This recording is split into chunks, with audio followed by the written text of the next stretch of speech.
और सबसे पहले अगर जनता मंदिर के प्रोटेस्ट की तरफ बात कर लें तो आम आदमी पार्टी और भीम पार्टी के वो चंद्रशेखर आज़ाद,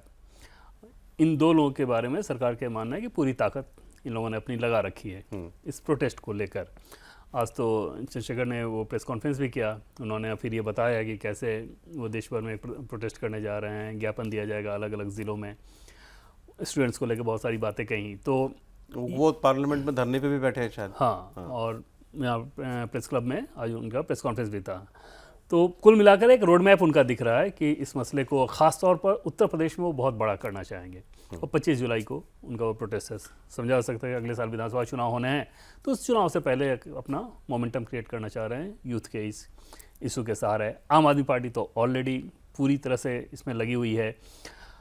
इसके अलावा जैसे देखें कि इस पूरे प्रोटेस्ट को जिस डिज़ाइन के साथ तैयार किया गया है,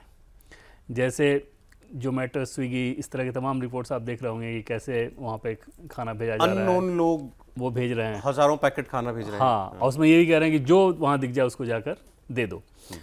तो कुल मिलाकर अगर एक लाइन में सौरभ आप ये समझना चाहें कि नरेंद्र मोदी के जो विरोधी हैं उन विरोधियों का ये प्रदर्शन है, कॉज उनके चाहे जो हों, जैसे स्टूडेंट्स भी हैं वहाँ पर मान लीजिए, तो लेफ्ट विंग के जो स्टूडेंट्स हैं ऑलरेडी नरेंद्र मोदी के विरोधी हैं, बहुत आक्रामक तरीके से वो अपना कोई भी अभियान करते हैं, वहाँ पे वो पहुँच रहे हैं क्योंकि उनको ये लग रहा है कि हाँ इसके सहारे सरकार पर दबाव बनाने की कोशिश की जाती है। एक वो आपने रिपोर्ट देखी होगी कि किस प्रकार से पैलेट गन का इस्तेमाल हुआ, एक शख्स उसमें घायल हुए,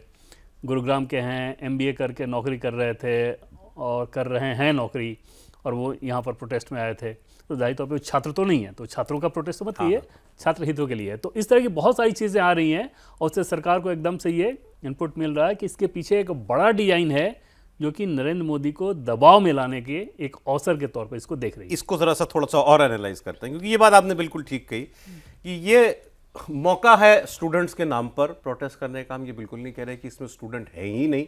होंगे स्टूडेंट्स, होंगे स्टूडेंट्स की, आम स्टूडेंट्स की कुछ स्टूडेंट्स की भावनाएं भी उसके साथ हो सकती हैं। बट बाय एंड लार्ज ये बात बिल्कुल सही है देवेंद्र ने कहा, हर वो वर्ग जो नरेंद्र मोदी का विरोधी है और विरोध से आगे जाके जो नफरत तक करता है, वो वहां पर पहुंच रहा है और वो अपनी सारी ताकत उसमें लगा रहा है कि अगर मैं 4 आदमी भिजवा दूं, मैं अगर खाना भिजवा दूं, मैं पानी भिजवा दूं, मैं पैसे दे दूं, मैं कुछ भी कर दूं, इस तरीके से वो मदद के तौर पर वो अपनी जो भी ताकत लगा सकते हैं वो लगा रहे हैं। ऐसे बहुत सारे, अब वहाँ पर आप देखेंगे तो वीडियोस, क्योंकि आप खंगालेंगे ना अगर आप, तो उसमें बहुत सारा क्लू मिल जाता है। तो उसमें मुस्लिम्स का एक सेक्शन जो है वो उसके अंदर दिखाई देता है कि वो प्रोटेस्ट में आ रहे हैं, क्योंकि नारेबाजी उस तरीके की है। पंजाब से कुछ लोग जो हैं, वो धार्मिक लोग जो हैं, वो आपको उस प्रोटेस्ट के अंदर वो दिख जाएंगे। उनका कोई सीधा लेना देना नहीं उस चीज़ से, तो वो आ जाएंगे। अभी आज क्यों बता रहा था, आज कुछ वहाँ पादरी पहुंचे हुए थे,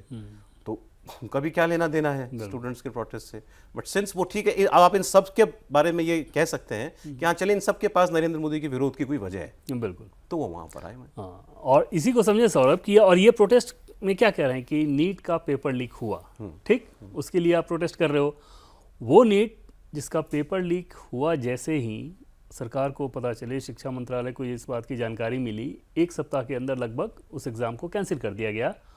और तुरंत दोबारा एग्ज़ाम ठीक तरीके से करा लिया गया,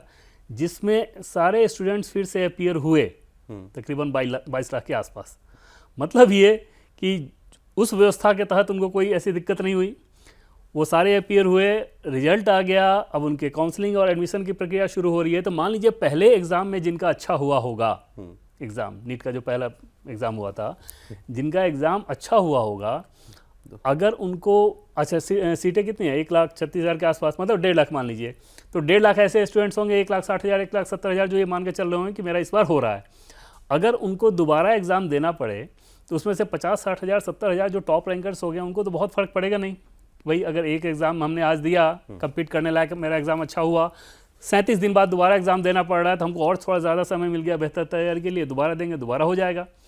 जो बॉर्डर लाइन पे होंगे, हो सकता है कि उनको थोड़ा सा शक होगी, पता नहीं मेरा होगा या नहीं होगा, तो उनके अंदर के असंतोष को अगर आप सोच लें कि हाँ दोबारा देने में उनको डर रहा होगा। लेकिन जो बहुतायत जिनका एग्ज़ाम खराब रहा होगा, ठीक, जिनको पता है कि मतलब 22 लाख में से 20 लाख तो ऐसे होंगे ना जिनका एग्ज़ाम खराब हुआ होगा, जिनको कंप्लीट नहीं करना होगा, उनके अंदर कितना असंतोष आ जाएगा इस बात को लेके, तब जबकि दोबारा आपको मौका दिया जा रहा है एग्ज़ाम देने का।